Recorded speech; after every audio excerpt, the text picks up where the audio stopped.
Exam ഫയലിന്റെ പുതിയൊരു വീഡിയോയിലേക്ക് എല്ലാവർക്കും സ്വാഗതം. ഇന്ന് നമ്മൾ മാത്സിന്റെ ഒരു പോർഷനാണ് ക്ലാസ് എടുക്കുന്നത്. നമുക്ക് ഇൻട്രസ്റ്റുകളെ കുറിച്ച് ഇന്നത്തെ ക്ലാസ്സിൽ പഠിക്കാം. അതായത് ഇൻട്രസ്റ്റ് എന്ന് പറഞ്ഞാൽ നമ്മൾ മാത്സിന്റെ പോർഷനിൽ പഠിക്കുന്ന ഇൻട്രസ്റ്റ് എന്ന് പറഞ്ഞാൽ എന്താണ്? നമ്മളൊരു നിശ്ചിത തുക എവിടെയെങ്കിലും ഇൻവെസ്റ്റ് ചെയ്തിട്ട് അത് എത്ര വർഷത്തേനാണ് ഇൻവെസ്റ്റ് ചെയ്യുന്നത് അതിനൊരു നിശ്ചിത റേറ്റിൽ നമുക്ക് തിരിച്ചിങ്ങോട്ട് നമ്മൾ ഇടുന്ന എമൗണ്ടിന്റെ ഒരു നിശ്ചിത റേറ്റിൽ നമുക്ക് ഓരോ വർഷവും അല്ലെങ്കിൽ നമ്മൾ എത്ര കാലത്തേക്കാണോ ഇടുന്നത് അതിനൊരു നിശ്ചിത തുക നമുക്ക് തിരികെ ലഭിക്കും. അതും നമ്മൾ ഇൻവെസ്റ്റ് ചെയ്ത എമൗണ്ട് പ്ലസ് അതിന്റെ മുകളിൽ ഒരു നിശ്ചിത ശതമാനം ഇൻട്രസ്റ്റ്. അപ്പം അത് കാൽക്കുലേറ്റ് ചെയ്യുന്നതിന് നമുക്ക് രണ്ട് മെത്തേഡ്സ് ഉണ്ട്, സിമ്പിൾ ഇൻട്രസ്റ്റും കോമ്പൗണ്ട് ഇൻട്രസ്റ്റും. അതിൽ സിമ്പിൾ ഇൻട്രസ്റ്റിനെ കുറിച്ചാണ് നമ്മൾ ഇന്നത്തെ ക്ലാസ്സിൽ പഠിക്കുന്നത്. അപ്പൊ സിമ്പിൾ ഇൻട്രസ്റ്റ് കാണാനുള്ള ഇക്വേഷൻ എന്ന് പറയുന്നത് I = PNR/100. അതിൽ P എന്ന് പറയുന്നത് പ്രിൻസിപ്പൽ എമൗണ്ട്, അതായത് നമ്മൾ എത്ര രൂപയാണോ ഇൻവെസ്റ്റ് ചെയ്യുന്നത് അതിനെയാണ് നമ്മൾ പ്രിൻസിപ്പൽ എമൗണ്ട് എന്ന് പറയുന്നത്. N എന്ന് പറയുന്നത് നമ്പർ ഓഫ് ഇയേഴ്സ്, നമ്മൾ എത്ര വർഷത്തേനാണോ എമൗണ്ടിനെ ഇൻവെസ്റ്റ് ചെയ്യുന്നത് അതാണ് N. R എന്ന് പറയുന്നത് റേറ്റ് ഓഫ് ഇൻട്രസ്റ്റ്, അതായത് എത്ര റേറ്റിലാണ് നമുക്ക് ഇൻട്രസ്റ്റ് ലഭിക്കുന്നത് ആ ഇതിനെയാണ് നമ്മൾ റേറ്റ് ഓഫ് ഇൻട്രസ്റ്റ് എന്ന് പറയുന്നത്. അപ്പം സിമ്പിൾ ഇൻട്രസ്റ്റ് കാണാനുള്ള ഇക്വേഷൻ I = PNR/100. ഇപ്പൊ നമുക്ക് ഓരോ ക്വസ്റ്റ്യൻ ആയിട്ട് നോക്കാം. ഫസ്റ്റ് ക്വസ്റ്റ്യൻ, രാജു ഒരു ബാങ്കിൽ 8500 രൂപ ഡിപ്പോസിറ്റ് ചെയ്തു. 2 വർഷത്തിന് ശേഷം അയാൾക്ക് എത്ര ഇൻട്രസ്റ്റ് ലഭിക്കും? ബാങ്ക് നൽകുന്ന ഇൻട്രസ്റ്റ് റേറ്റ് 10% ആണ്. അപ്പം ഒരു ബാങ്കിൽ ഒരാൾ 8500 രൂപ ഇൻവെസ്റ്റ് ചെയ്തു, 2 വർഷത്തേനാണ് ഡിപ്പോസിറ്റ് ചെയ്തിരിക്കുന്നത്, അയാൾക്ക് 10% ഇൻട്രസ്റ്റ് ലഭിക്കുക. അപ്പം നമുക്ക് ക്വസ്റ്റ്യനിൽ പ്രിൻസിപ്പൽ എമൗണ്ട് 8500 തന്നിട്ടുണ്ട്, നമ്പർ ഓഫ് ഇയേഴ്സ് 2 തന്നിട്ടുണ്ട്, റേറ്റ് ഓഫ് ഇൻട്രസ്റ്റ് 10% തന്നിട്ടുണ്ട്. അപ്പൊ നമ്മുടെ ഇക്വേഷൻ എന്ന് പറയുന്നത് എന്താണ്? I = PNR/100. അതിൽ P എന്ന് പറയുന്ന 8500 × 2 × 10/100. അത് ഡയറക്ട്ലി നമ്മൾ അപ്ലൈ ചെയ്ത് കഴിഞ്ഞാൽ നമുക്ക് ഇൻട്രസ്റ്റ് റേറ്റ് കിട്ടും. അപ്പൊ ഈ ക്വസ്റ്റ്യൻ ചെയ്യുമ്പോൾ നിങ്ങൾ ക്വസ്റ്റ്യൻ കറക്റ്റ് ആയിട്ട് വായിച്ച് മനസ്സിലാക്കി വേണം ഇക്വേഷൻ അപ്ലൈ ചെയ്ത് ചെയ്യാൻ.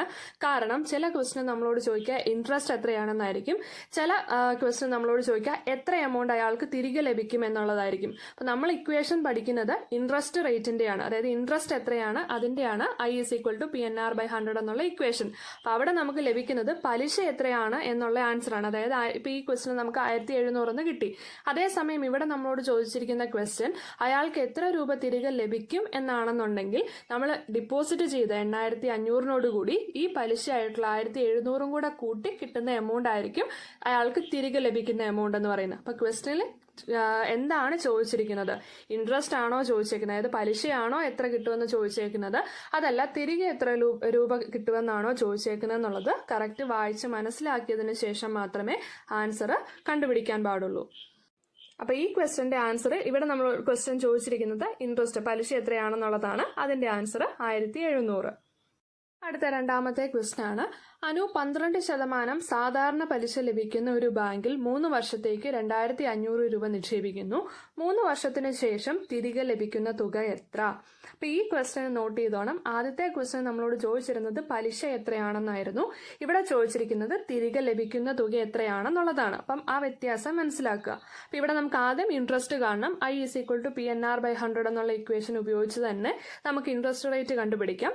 P എന്ന് പറയുന്ന 2500 തന്നിട്ടുണ്ട്, റേറ്റ് ഓഫ് ഇൻട്രസ്റ്റ് എന്ന് പറയുന്നത് 12% ആണ് തന്നിട്ടുണ്ട്, 3 വർഷത്തേക്കാണ് ഇൻവെസ്റ്റ് ചെയ്തിരിക്കുന്നത്. അപ്പൊ 2500 × 3 × 12/100 ചെയ്ത് കഴിയുമ്പോൾ നമുക്ക് ഇൻട്രസ്റ്റ് ആയിട്ട് 900 കിട്ടും. പിന്നെ നമ്മളോട് ചോദിച്ചേക്കുന്നത് തിരികെ ലഭിക്കുന്ന തുക എത്രയാണെന്നുള്ളതാണ്. അപ്പൊ നമ്മൾ ഡിപ്പോസിറ്റ് ചെയ്ത തുക പ്ലസ് ഇപ്പോൾ നമ്മൾ കണ്ടുപിടിച്ച ഇൻട്രസ്റ്റ്. അപ്പം 2500 + 900 നമ്മൾ ചെയ്ത് കഴിയുമ്പോൾ നമുക്ക് 3400 ആൻസർ ആയിട്ട് ലഭിക്കും. ഇനി മൂന്നാമത്തെ ക്വസ്റ്റ്യൻ ആണ്, 15000 രൂപയ്ക്ക് 4% പലിശ നിരക്കിൽ എത്ര കൊല്ലം കൊണ്ടാണ് 3600 രൂപ പലിശ ലഭിക്കുന്നത്? അപ്പൊ ഈ ക്വസ്റ്റ്യൻ ചെറിയൊരു വ്യത്യാസമുണ്ട്. ഇത്രയും നേരം നമ്മളോട് ഇൻട്രസ്റ്റ് കണ്ടുപിടിക്കാനാണ് ക്വസ്റ്റ്യൻ ചോദിച്ചിരുന്നതെങ്കിൽ ഈ ക്വസ്റ്റ്യൻ നമുക്ക് ഇൻട്രസ്റ്റിന്റെ എമൗണ്ട് തന്നിട്ടുണ്ട്, പ്രിൻസിപ്പൽ എമൗണ്ട് തന്നിട്ടുണ്ട്, റേറ്റ് ഓഫ് ഇൻട്രസ്റ്റും തന്നിട്ടുണ്ട്. ഇല്ലാത്ത എമൗണ്ട് എന്താണ്, എത്ര വർഷത്തേക്കാണ് ഇൻവെസ്റ്റ് ചെയ്തത് എന്നുള്ളത് ക്വസ്റ്റ്യൻ തന്നിട്ടില്ല. അപ്പൊ നമ്മളോട് കണ്ടുപിടിക്കാൻ പറഞ്ഞിരിക്കുന്നത് അത് തന്നെയാണ്, എത്ര കൊല്ലം എടുത്താണ് 15,000 രൂപയ്ക്ക് 4% പലിശ നിരക്കിൽ 3,600 രൂപ പലിശ ലഭിക്കുന്നത് എന്നുള്ളത്. അപ്പം നമുക്ക് അതേ ഇക്വേഷൻ തന്നെയാണ് നമ്മൾ ഉപയോഗിക്കുന്നത്. I = PNR/100 എന്നുള്ളത്. അവിടെ നമുക്ക് I ഓൾറെഡി തന്നിട്ടുണ്ട്, N ആണ് തരാത്തത്. അപ്പം നമ്മൾ ഇക്വേഷൻ ആദ്യം എഴുതി അതിലേക്ക് നമുക്ക് അറിയാവുന്ന വാല്യൂസ് ഏതൊക്കെയാണോ അതെടുത്ത് എഴുതുന്നു. I എന്ന് പറയുന്ന 3,600 ഉണ്ട്. 3,600 = 15,000 × 4/100 × N. N നമുക്ക് അറിയില്ല. അതിന് നമ്മൾ ക്രോസ് മൾട്ടിപ്ലൈ ചെയ്ത് കഴിയുമ്പോൾ N = 3,600 / 600 എന്ന് വരും. അതിനെ ഡിവൈഡ് ചെയ്ത് കഴിയുമ്പോൾ നമുക്ക് 6 എന്ന ആൻസർ ലഭിക്കും. അപ്പം 6 വർഷം കൊണ്ടാണ് 15,000 രൂപ 4% പലിശ നിരക്കിൽ 3,600 രൂപയായി മാറുന്നത്. അപ്പം 6 വർഷം എടുക്കും അവിടെ അത്രയും എമൗണ്ട് പലിശ നമുക്ക് ലഭിക്കാൻ. അടുത്ത 4ാമത്തെ ക്വസ്റ്റ്യൻ. 2,40,000 രൂപ 9% പലിശ നിരക്കിൽ 9 മാസം എത്ര ഇൻട്രസ്റ്റ് നമുക്ക് ലഭിക്കും? 9 മാസം കൊണ്ട് എത്ര പലിശ നമുക്ക് കിട്ടും? അതാണ് ചോദിച്ചേക്കുന്നത്. അപ്പൊ ഈ ക്വസ്റ്റ്യനിൽ ഒരു ചേഞ്ച് വന്നേക്കുന്നത്, ഇത്രയും നേരം നമ്മൾ ചെയ്ത ക്വസ്റ്റ്യനിൽ വർഷമായിട്ടായിരുന്നു ഇൻവെസ്റ്റ് ചെയ്തത് പറഞ്ഞിരുന്നത്. അപ്പം നമ്മൾ ഡയറക്റ്റ്ലി ആ വർഷം എത്രയാണോ അത് മൾട്ടിപ്ലൈ ചെയ്താൽ മതിയായിരുന്നു. ഇവിടെ പറഞ്ഞേക്കുന്നത് 9 മാസം എന്നുള്ളതാണ്. അപ്പം മാസക്കണക്കിലോ അല്ലെങ്കിൽ ഡേറ്റ് കണക്കിലോ അല്ലെങ്കിൽ അതായത് ഇത്ര ദിവസം 25 ദിവസം അങ്ങനെയൊക്കെ നമുക്ക് തരികയാണെന്നുണ്ടെങ്കിൽ, മാസക്കണക്കിലാണ് നമ്മൾ തരുന്നതെന്നുണ്ടെങ്കിൽ എത്ര മാസമാണോ തന്നേക്കുന്നത് അത് /12 എടുക്കുക. അതായത് ഇപ്പം 5 മാസം എന്നാണെങ്കിൽ 5/12, 6 മാസം എന്നാണെങ്കിൽ 6/12. ഈ ക്വസ്റ്റ്യൻ നമുക്ക് തന്നിരിക്കുന്നത് 9 months എന്നുള്ളതാണ്. അപ്പം 9/12 എന്ന് എടുക്കുക. ഇൻ കേസ് ക്വസ്റ്റ്യൻ ഡേയ്സ് ആണ് തന്നേക്കുന്നത്. ഇപ്പോൾ ഒരു 52 ദിവസം 52 ദിവസത്തേക്ക് ഇൻവെസ്റ്റ് ചെയ്തതിന്റെ ഇൻട്രസ്റ്റ് കണ്ടുപിടിക്കാൻ പറഞ്ഞു കഴിഞ്ഞാൽ ദിവസത്തിന്റെ കേസ് ആണെന്നുണ്ടെങ്കിൽ അത് /365, അതായത് 52 ദിവസമാണെങ്കിൽ 52 / 365. അപ്പൊ അതൊന്ന് പ്രത്യേകം നോട്ട് ചെയ്തേക്കുക. മാസം തന്നാൽ /12 ഡേയ്സ് തന്നാൽ /365 ആണ് ചെയ്യേണ്ടത്. അപ്പൊ ഈ ക്വസ്റ്റ്യൻ ചെയ്യുന്നത് എങ്ങനെയാണ്? നമുക്ക് ഇക്വേഷൻ അത് തന്നെയാണ്. 2,40,000 × 9/100 × ഡേയ്സ് ഇവിടെ തന്നേക്കുന്നത് മന്ത്സിലാണ്. അപ്പം 9/12 എന്ന് പറഞ്ഞ് ചെയ്യുക. അപ്പം അത് ചെയ്ത് കഴിയുമ്പോൾ നമുക്ക് 16,200 എന്ന് 16,200 എന്നുള്ള ആൻസർ ലഭിക്കും.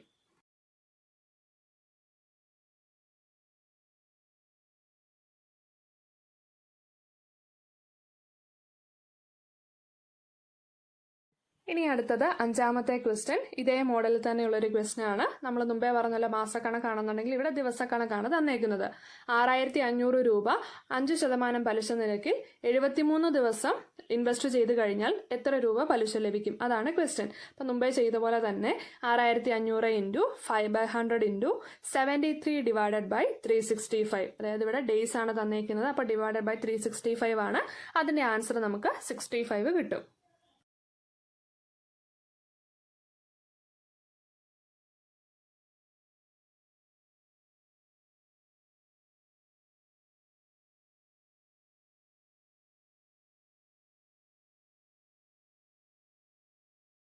ഒരു വർഷം 300 രൂപ പലിശ ലഭിക്കുമെങ്കിൽ ഒരാൾ എത്ര രൂപ നിക്ഷേപിക്കണം? അപ്പോൾ ഇവിടെ നമുക്ക് പ്രിൻസിപ്പൽ എമൗണ്ട് ആണ് തരാത്തത്.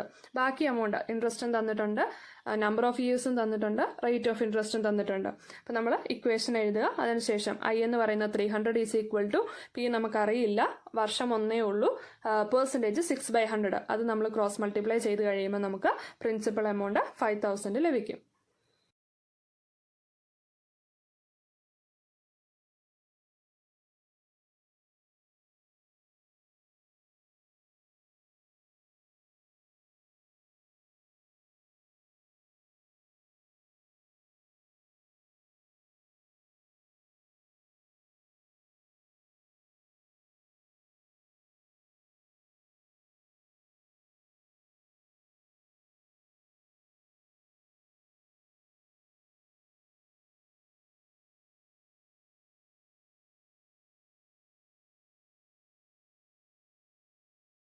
ഇനിയും ഒരു 3 ക്വസ്റ്റ്യൻ അഡീഷണൽ ക്വസ്റ്റ്യൻ ആയിട്ട് തന്നിട്ടുണ്ട്.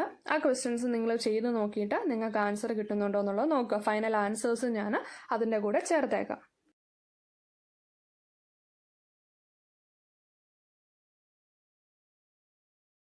ഫസ്റ്റ് ക്വസ്റ്റ്യൻ, 5% പലിശ നിരക്കിൽ 8 വർഷം കൊണ്ട് 560 പലിശ ലഭിക്കുമെങ്കിൽ എത്ര രൂപ നിക്ഷേപിക്കണം?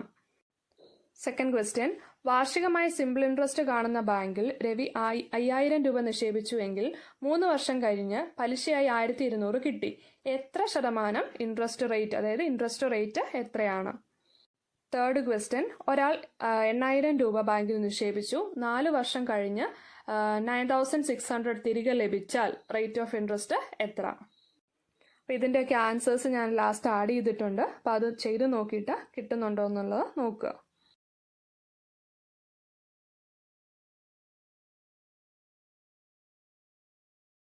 ഇന്നത്തെ വീഡിയോയിൽ നമ്മളിപ്പോൾ സിമ്പിൾ ഇൻട്രസ്റ്റിൻ്റെ ഇക്വേഷനും അതുപോലെ എങ്ങനെയാണ് സിമ്പിൾ ഇൻട്രസ്റ്റിൽ പല രീതിയിൽ ക്വസ്റ്റ്യൻസ് വന്നാൽ ചെയ്യുന്നതെന്ന് നമ്മൾ പറഞ്ഞു. അപ്പോൾ നിങ്ങളതൊക്കെ ചെയ്ത് നോക്കിയിട്ട് കിട്ടുന്നുണ്ടോ ഇല്ലയോ എന്ന് നോക്കുക. എന്തെങ്കിലും ഡൗട്ട്സ് ഉണ്ടെന്നുണ്ടെങ്കിൽ കമൻറ്റിൽ ചോദിക്കുക. അതുപോലെ തന്നെ നിങ്ങൾക്ക് വീഡിയോ ഇഷ്ടമാവുന്നുണ്ടെങ്കിൽ ലൈക്ക് ചെയ്യുക, ഷെയർ ചെയ്യുക. അതുപോലെ തന്നെ എന്തെങ്കിലുമൊക്കെ സജഷൻസ് ഉണ്ടെന്നുണ്ടെങ്കിൽ നിങ്ങൾ കമൻറ്റ് ചെയ്യുക. അപ്പോൾ നമുക്ക് അടുത്ത വീഡിയോയുമായി അടുത്ത ഡേ കാണാം.